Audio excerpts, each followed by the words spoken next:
Agora que estabelecemos os fundamentos dos canais de distribuição, quero que você considere o fato de que é menos estático e rígido do que as pessoas costumam pensar. Na verdade, os canais de distribuição podem ser bastante dinâmicos. Vamos explorar como isso pode funcionar com um caso bem legal. E nesse caso, preciso voltar até os anos 80 nos Estados Unidos. E uma coisa importante para contextualizar é que na época os computadores pessoais já não eram exatamente uma novidade. Entretanto, muitas pessoas já tinham ouvido falar deles, mas poucos os conheciam ou dominavam o seu potencial. Por isso, em 1981, a BBC estreou um programa de televisão com vários episódios focados em apresentar aos adultos o vasto mundo e as possibilidades aparentemente infinitas do computador doméstico, que era chamado assim, Personal Computer, o PC. O programa permitia que os espectadores acompanhassem, quase como um tutorial passo a passo, a utilização de um computador pessoal no dia a dia. E isso, juntamente com os lançamentos da época, fez o tema dos computadores pessoais ganhar o interesse do grande público. E o que exatamente estava acontecendo em termos de novidades nesse universo dos PCs? Bem, na mesma época havia sido lançado o primeiro computador doméstico com tela colorida do mercado, o TRS-80 Color Computer, e a IBM tinha acabado de lançar o seu primeiro personal computer. O primeiro computador pessoal, ou PC, da IBM veio carregado com o Intel 8088, um microprocessador de 4,77 MHz, bem como o recém-anunciado sistema operacional MS-DOS da Microsoft. A invenção do computador pessoal pela IBM revolucionou sozinha o computador doméstico e a história dos computadores como um todo. Quando se trata dos melhores computadores dos anos 80, o IBM PC merece o título. Em 1981, também teve lugar o lançamento do primeiro computador portátil do mercado, o Osborne, que você poderia carregar para onde quisesse, apesar de não ser tão leve nem ter uma tela tão atraente como os notebooks modernos. Além do Commodore 64, lançado no ano seguinte a um preço bastante acessível.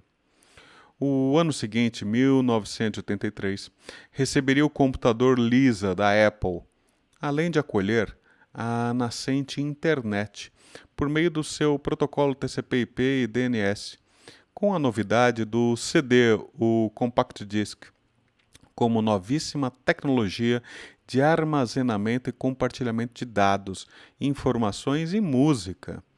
E naquele mesmo ano, de 1983, o Windows da Microsoft apareceria pela primeira vez no mercado como sistema operacional para computadores pessoais.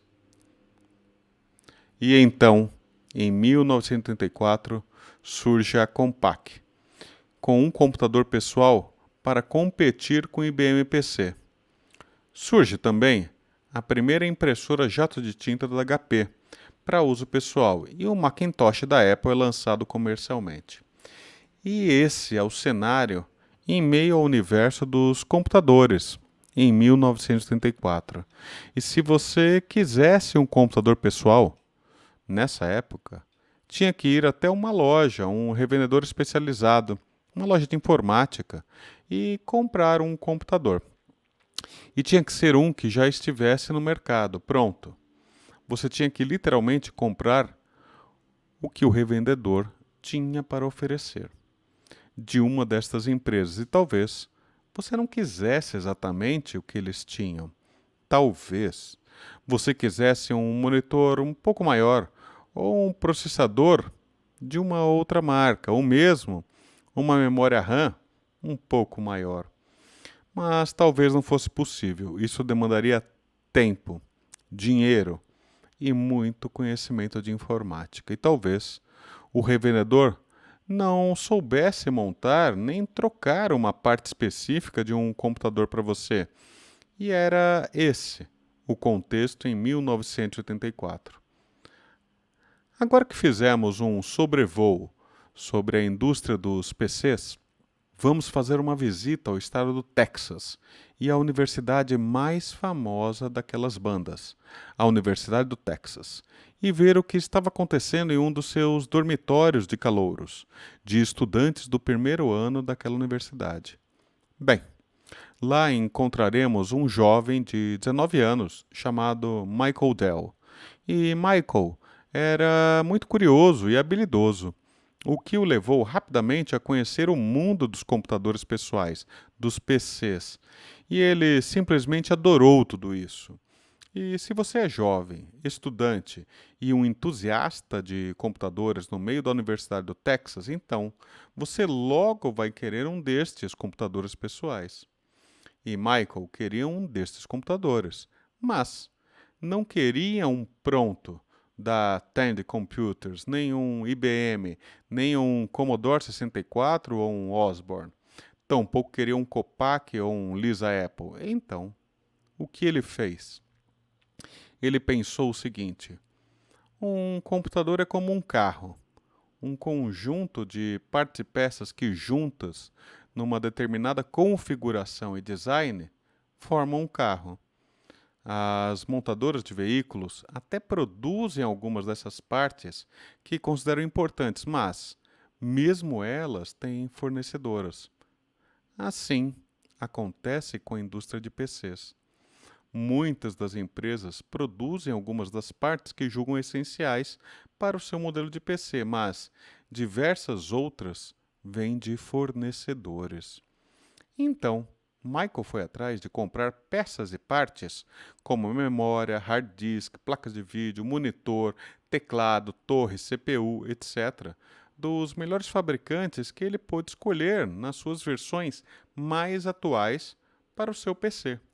Michael comprou exatamente o que queria e montou o seu próprio computador pessoal do jeito que desejava. E isso foi muito legal. E os seus colegas também acharam isso muito legal e começaram a pedir para Michael montar computadores para eles. E Michael teve uma ideia: criar uma empresa para montar e entregar computadores que as pessoas pudessem escolher e configurá-los de maneira personalizada.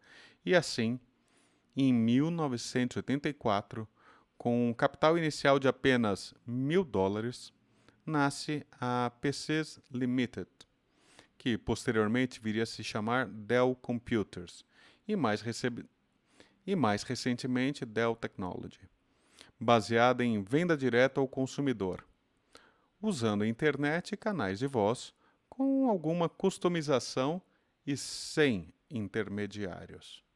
Agora, vamos refletir sobre esse caso. Usamos o termo intermediário para indicar um dos parceiros do canal entre o cliente e as empresas, aquelas empresas fabricantes de computadores tradicionais. No caso, eram os revendedores de computadores e equipamentos de informática espalhados pelos Estados Unidos. Mas na vida real, na prática, se nossa empresa tem um parceiro de canal, como um revendedor que nos ajuda a chegar até os clientes que geralmente estão dispersos geograficamente num território, numa região, num país ou até no mundo, como o caso da Procter Gamble, que vimos no vídeo anterior, que tem marcas e produtos globais, mas que vende seus produtos com parceiros varejistas e atacadistas em seus canais de distribuição. Se você é uma empresa que usa tais parceiros de canais, tais intermediários, e quisesse ligar-se diretamente aos seus clientes, como você faria? Quais as implicações? Quais os custos envolvidos? Quais os desafios tanto administrativos quanto de infraestrutura e de logística, financeiros, para atingir o cliente diretamente. Como poderíamos remover o intermediário, se é que poderíamos? Isso é realmente um bocado de palavras que as pessoas falam sobre ser um desintermediário ou um desintermediador. E tudo que eles estão fazendo é dizer: vamos acabar com o intermediário. E por que faríamos isso? Bem, um incentivo, é claro, é a nossa última situação. Lembram-se do dinheiro? Há 6 unidades monetárias a cada 10 que esse cliente está pagando, que poderia vir para nós se pudéssemos obtê-lo diretamente. Portanto, em muitos setores tem havido atenção, principalmente nas últimas décadas. E mais, nas últimas décadas, entre os canais online e os canais offline a esse respeito. Então, se olharmos para as companhias aéreas, por exemplo, então, tradicionalmente, os intermediários eram os agentes de viagem offline, aqueles agentes de tijolo e argamassa, físicos, e várias companhias aéreas realmente, há cerca de algumas décadas, começaram a vender diretamente online em seus próprios sites, para tentar capturar todo o dinheiro que os clientes estavam pagando ou estavam dispostos a pagar pelas passagens aéreas. E eles tiveram algum sucesso, um sucesso limitado com isso. Por quê?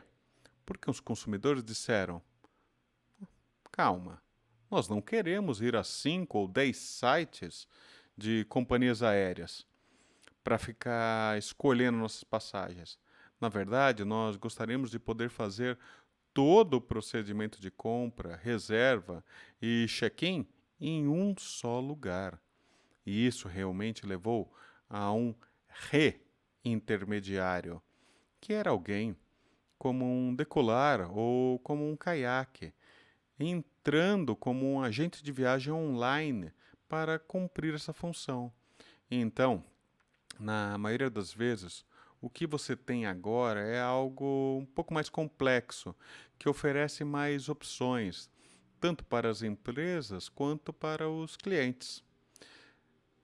Temos vários canais em jogo e o consumidor tem escolhas e a empresa tem diferentes fluxos de receitas e diferentes níveis de lucratividade em diferentes canais. Então, quando pensamos em estratégia de distribuição, acabamos com um fluxo de receita combinado de diferentes canais. Também temos um potencial de conflito entre nossos canais com base em como as ofertas são apresentadas. Afinal, os canais físicos podem e geralmente conflitam com os canais online. E nós, como empresas, precisamos monitorar isso, pois um conflito pode prejudicar a estabilidade e a harmonia destes canais, prejudicando em última instância a distribuição, impedindo com que nossos produtos cheguem até os clientes, e isso não é bom. E se juntarmos tudo isso, quero que você volte e considere que a distribuição e os preços estão significativamente interligados, que vocês têm escolhas que provavelmente se interligam ao longo do tempo em vários canais com diferentes atratividades financeiras e acesso aos clientes.